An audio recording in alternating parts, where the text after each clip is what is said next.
गरुड़ पुराण के अनुसार मृत्यु के समय और यमलोक की यात्रा का वर्णन बहुत विस्तार से किया गया है। यह पुराण हिंदू धर्म में मृत्यु, पुनर्जन्म और कर्म के सिद्धांतों को समझाने के लिए महत्वपूर्ण माना जाता है। मृत्यु के समय की प्रक्रिया। एक, प्राण का निकलना। जब व्यक्ति की मृत्यु का समय आता है, उसके प्राण शरीर से निकलते हैं।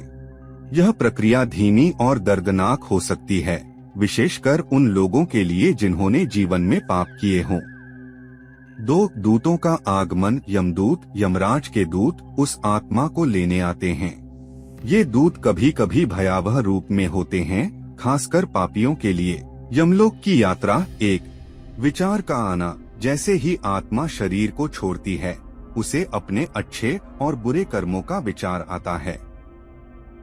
2, विचारण प्रक्रिया। यमदूत आत्मा को यमराज के पास लेकर जाते हैं।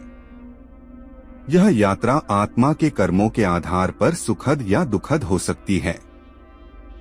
3, विचारणा। यमराज आत्मा के कर्मों का विचार करते हैं और उसके अगले जन्म या नरक स्वर्ग के बारे में निर्णय लेते हैं। 4, यमलोक में रहना। आत्मा को उसके कर्मों के अनुसार यमलोक में विभिन्न प्रकार की यातनाओं या सुखों का अनुभव कराया जाता है।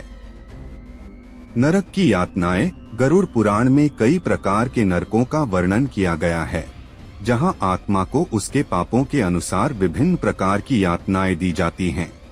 यह यातनाएं बहुत ही भयानक होती हैं और आत्मा को उसके पापों का फल भोगना पड़ता है। पुनर्जन्म। यमराज के निर्णय के अनुसार आत्मा को पुनर्जन्म के चक्र में डाला जाता है। अगर आत्मा ने अच्छे कर्म किए हैं तो उसे अच्छा जन्म मिलता है, और यदि बुरे कर्म किए हैं तो उसे निरंतर योनि में जन्म लेना पड़ता है। गरुड़ पुराण के ये विवरण मृत्यु के पश्चात के जीवन के रहस्यों को उजागर करते हैं और यह संदेश देते हैं कि हमें अपने जीवन में अच्छे कर्म करने चाहिए, ताकि मृत्यु के बाद हमें सुखद यात्रा और पुनर्जन्म का अनुभव हो।